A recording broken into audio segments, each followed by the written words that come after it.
Back to my YouTube channel Jaipur চেনেলৰ তৰফৰ পৰা লৈ আহিছো এখন নতুন ভিডিঅ' চেনেলৰ ৰিজাল্টটো দিলে আৰু সকলোৱে ৰিজাল্টটো পাই গ'ল কিন্তু সেই ৰিজাল্টটো লৈ যিসকলৰ ডাউট আছে তোমালোকে যিটো আশা কৰিছা সেইমতে মাৰ্ক পোৱা নাই 80+ পাবলগীয়া আছিল কিন্তু মাৰ্কশ্বিটত আহিল কিবা 60+।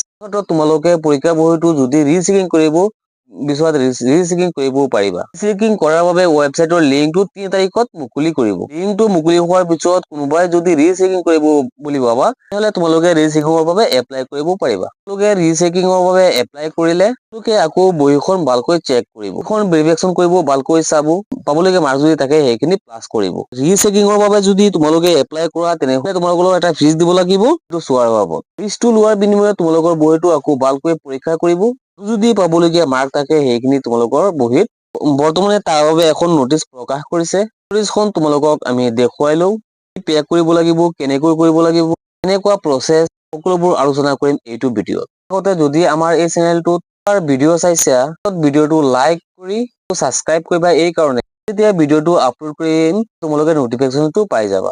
তোমালোকে সাৰ্চ কৰিবা ইণ্ডিয়া ফাৰ্ষ্ট জব এলাৰ্ট বুলি তোমালোকে সাৰ্চ কৰিবা। তোমালোকে যিটো ফাৰ্ষ্ট লিংক পাবা ইণ্ডিয়া ফাৰ্ষ্ট জব ইয়াতে তোমালোকে ক্লিক কৰি দিবা। ভিডিঅ'ৰ ডেসক্ৰিপচনত লিংকটো দিয়া আছে সেইটো লিংকত ক্লিক কৰি ডাইৰেক্ট তোমালোকে এইটো পেজত আহি যাব পাৰিবা। পিছত তোমালোকে চাব পাৰিছা হায়াৰ সেকেন্ডাৰী ৰিজাল্ট ৰিচেকিং 25 তোমালোকে ক্লিক কৰি দিবা। ফল্ডাৰ কৰি অলপ তললৈ আহিবা, ইয়াত ৰিচেকিংৰ যিখিনি তথ্য আছে গোটেইখিনি ইয়াত দিয়া আছে, তোমালোকে ভালকৈ লোৱা এইখিনি। কৰা লাষ্ট ডেটটো দি আছে মে মাহৰ 18 তাৰিখ। মোৰটো দি আছে অনলাইন, এইটো তোমালোকে অফলাইন এপ্লাই কৰিব নোৱাৰা। তোমালোকে এইটো এপ্লাই কৰাৰ বাবে এটা ফিজ দিব লাগিব, সেইটো ফিজটো হৈছে 500 টকা পাৰ সাবজেক্টত। যদি এটা সাবজেক্টৰ ৰিচেকিং কৰা তেনেহ'লে 500 টকা ফিজ দিব লাগিব।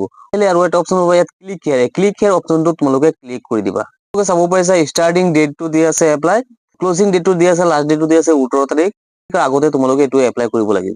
তললৈ আহিলে ইয়াত তোমালোকে চাব পাৰিছা ফুল নোটিফিকেশ্যন PDF ইয়াত ক্লিক দি আছে, এই ক্লিক হিয়াৰ অপচনটো তোমালোকে ক্লিক কৰি দিবা। হিয়াৰত যদি তোমালোকে কৰা তেনেহ'লে তোমালোকৰ যিটো নটিচ আছে এই নটিচখন ওলাই আহি যাব। চাব পাৰিছা তোমালোকে নটিচখন Assam state school education board.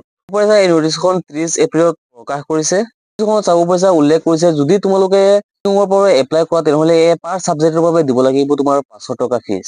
কোনোবাই দুটা সাবজেক্টৰ বাবে এপ্লাই কৰা তেনেহ'লে তোমালোকৰ দিব লাগিব 6 + 500 1000 টকা দিব লাগিব। আৰু এটা সাবজেক্টৰ বাবে এপ্লাই কৰা তেনেহ'লে দিব লাগিব 500 টকা। কৰাৰ পিছত কি ইয়াত চোৱা হ'ব ইয়াত উল্লেখ কৰিছে।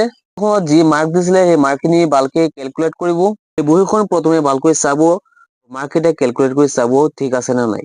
এক্সামিনাৰে বহীখন চাইছিল প্ৰশ্ন আছে নেকি যিটো প্ৰশ্ন চাইছে কিন্তু মাৰ্কটো দিয়া হোৱা নাই, সেইটো ভালকে ভেৰিফিকেশ্যন কৰিব। গোটেইখিনি ভেৰিফিকেশ্যন কৰাৰ পিছত যদি মাৰ্ক পাবলগীয়া আছে তেনেহ'লে সেই মাৰ্কটো প্লাস কৰি দি দিয়া হ'ব। আৰু যদি এনেকুৱা হয় 2, 1, 3 মাৰ্ক ধৰি দিয়া হৈছিলে সেইখিনি কাটি দিয়া হ'ব। তোমালোকৰ মাৰ্কশ্বিটটো স্কুলত জমা দিব লাগিব। স্কুলত জমা দিয়াৰ পিছতহে তোমালোকৰ নতুন মাৰ্কশ্বিটটো আহিব। ইয়াত উল্লেখ কৰিছে 30 দিনৰ ভিতৰত তোমালোকে এই মাৰ্কশ্বিটটো স্কুলত জমা দিব লাগিব। জমা দিয়াৰ পিছতহে তোমালোকৰ নতুন মাৰ্কশ্বিটটো আহিব। তোমালোকৰ ৰিচেকিংৰ এপ্লাইটো আৰম্ভ হ'ব 3 তাৰিখৰ পৰা শেষ হ'ব 18 তাৰিখত। পাৰ সাবজেক্টত ফিজ ল'ব 500 টকা। ভিডিঅ'টো এইখিনি আছে, লগ হ'ব নেক্সট ভিডিঅ'ত।